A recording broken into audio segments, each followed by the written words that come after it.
Welcome aboard Rocket Ship, the platform with the most relevant content for competitive examinations. This is Rocket Ship IAS Lab and continuing with our series on answer writing for general studies papers of civil services main examination. We take up a question that you might come across in GS paper 1. Here goes the question. Even prior to Plassey and Buxar, that is Battle of Plassey 1757 and the Battle of Buxar in 1764, the Carnatic Wars of 1740-63 had created a template for India's eventual colonization. Elucidate. So the point is, these two battles, that is the Battle of Plassey and the Battle of Buxar, are considered, you could say, milestone, actually landmarks in India's history of colonization by the foreign rulers. But the question argues that this was actually started by the Carnatic Wars that set the template on which India was eventually colonized. You are supposed to elucidate, that is, throw light on this point, that is, the Carnatic Wars are of, you could say, greater, you could say, implication for India's history of colonization. You are almost certainly aware that the Carnatic Wars were a series of conflict over rival claims on thrones of Carnatic and the Nizamate of Hyderabad. That is, you are probably you can recall that Hyderabad during those days was under Nizam rule, and it was for the struggle of succession to the Nizam of Hyderabad that eventually led to the Carnatic Wars. The rivals were, that is, rival for the throne of the Nizamate of Hyderabad. They were allied with the French and the British. It is they, with the British and the French, as they found convenient. They found convenient with continuously shifting loyalties. Again, this point does not need any explanation. The wars resulted in victory of the British and the defeat of the French. But the collateral damage was the native rulers who were weakened, paving the way for the British to impose their sovereignty over Indians. The wars created the template, as the question itself argues, that the three Carnatic Wars created the template which the British adopted.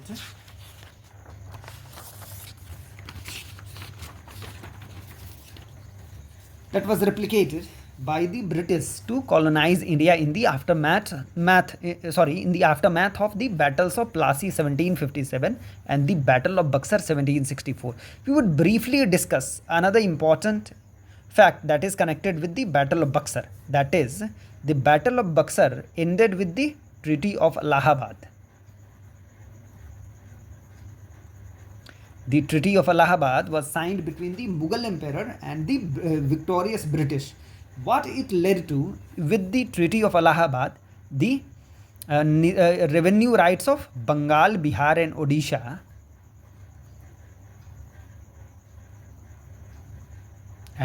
Odisha were surrendered to, the revenue rights over Bengal, Bihar and Odisha were surrendered to the British. So you can understand very well that it was the Treaty of Allahabad that was actually the start of direct colonization of India.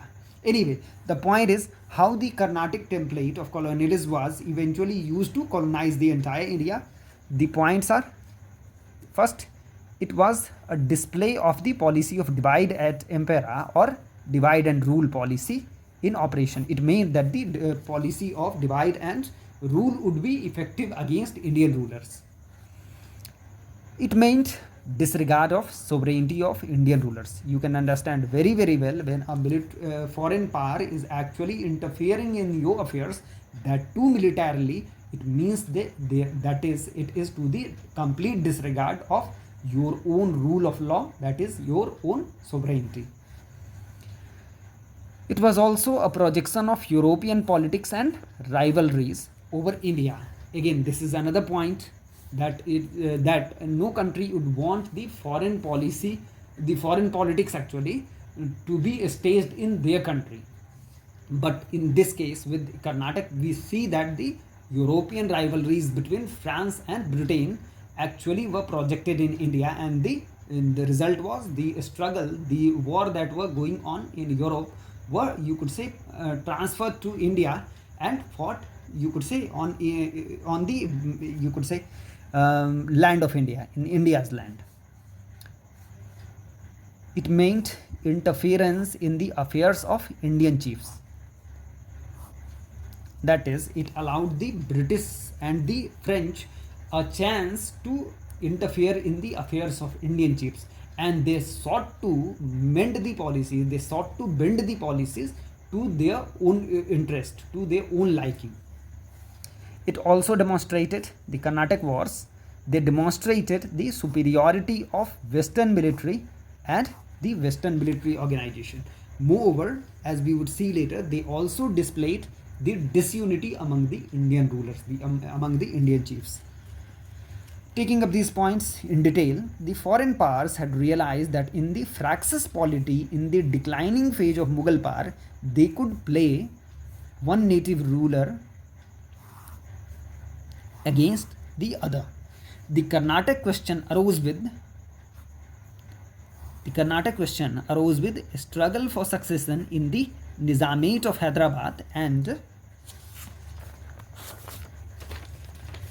spread to the Nawabate of Arcot.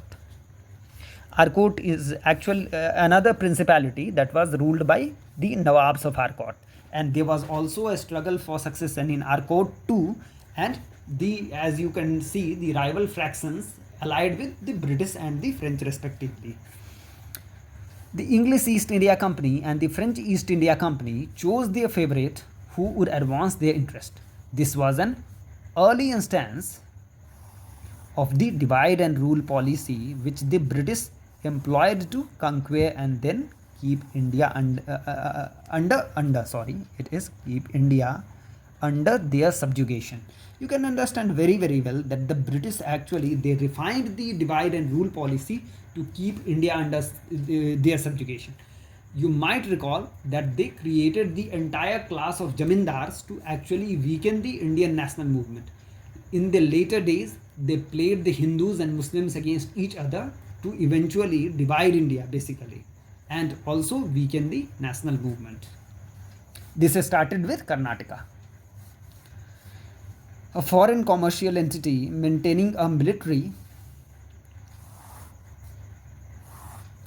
building fortifications and threatening to use military means to have favorable trade monopoly was the start of the gradual atrophy of sovereignty of the native rulers. You can understand very well, if a foreign power would start interfering in your affairs, that too militarily, it essentially means that you have lost all control over your own land, you have lost control of your own sovereignty.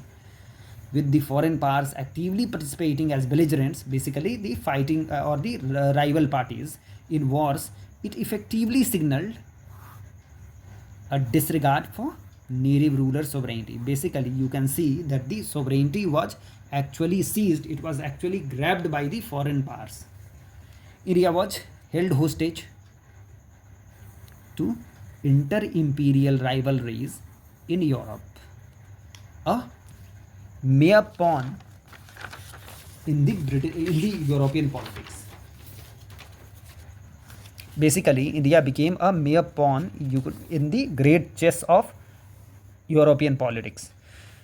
As how we can see that? You can see that the first Carnatic War that was fought between 1746 to 48 was an extension of the War of the Austrian Succession, 1740 to 48.